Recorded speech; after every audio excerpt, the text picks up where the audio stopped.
Para escribir la fórmula de un óxido normal, lo primero que debemos hacer es escribir el símbolo del elemento que va a formar el óxido.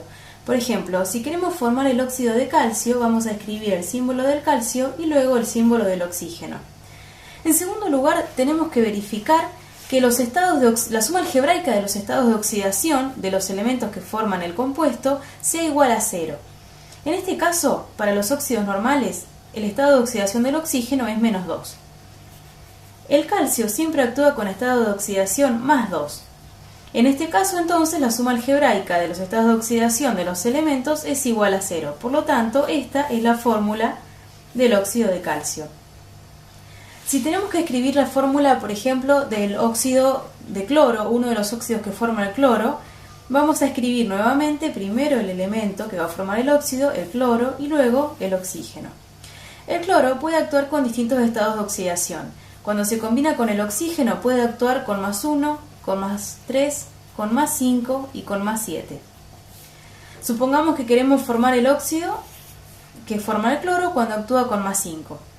Entonces vamos a considerar nuevamente los estados de oxidación. Como es un óxido normal, el oxígeno va a actuar con estado de oxidación menos 2. Y el cloro decidimos que va a ser con el estado de oxidación más 5, entonces más 5. En este caso la suma algebraica es distinta de 0. Por lo tanto vamos a tener que modificar la cantidad de átomos de cloro y de oxígeno para que la suma algebraica de los estados de oxidación nos dé 0. En este caso vamos a necesitar 2 átomos de cloro y 5 átomos de oxígeno. Si multiplicamos por 2 al estado de oxidación del cloro nos va a dar más 10, y si multiplicamos por 5 al estado de oxidación del oxígeno nos va a dar menos 10. En este caso la suma algebraica es igual a 0. Por lo tanto, la estructura de la fórmula del óxido de cloro del óxido que forma el cloro con el estado de oxidación 5 va a ser cloro 2, oxígeno 5. Y así llegamos a la fórmula de este óxido. En el caso de las fórmulas de los peróxidos y de los superóxidos, debemos considerar que únicamente se forman con elementos de grupo 1 y grupo 2 de la tabla periódica. Por otro lado, los peróxidos y los superóxidos siempre son iónicos, y los iones tienen una forma característica.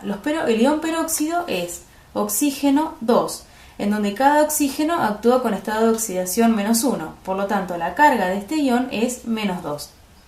El ion superóxido, por otra parte, también es oxígeno 2.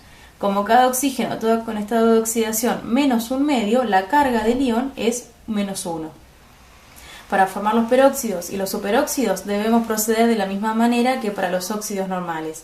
Primero vamos a colocar el símbolo del elemento que va a formar el peróxido. Por ejemplo, si fuera el peróxido de sodio, primero colocamos el elemento sodio. Y luego el oxígeno, que en este caso, como estamos formando un peróxido, sabemos que el ion va a ser oxígeno 2. En este caso, como cada oxígeno está actuando con menos 1, pero tenemos 2 oxígenos del peróxido, la carga va a ser menos 2. El sodio actúa con estado de oxidación más 1. Entonces, para lograr la electroneutralidad, vamos a tener que multiplicar por 2 el sodio. Y así vamos a lograr tener 2 cargas positivas y 2 cargas negativas y llegar a la electroneutralidad. Por lo tanto, la fórmula del peróxido de sodio va a ser sodio 2, oxígeno 2.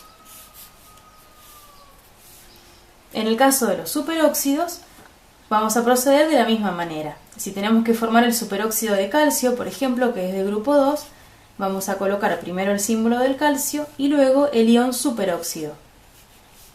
El ion superóxido son 2 oxígenos, cada uno con menos 1/2, o sea que su carga es menos 1. El calcio actúa con estado de oxidación más 2.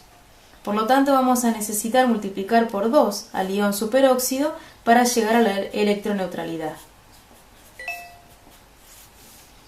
Por lo tanto, la fórmula del superóxido de calcio será calcio, oxígeno 4.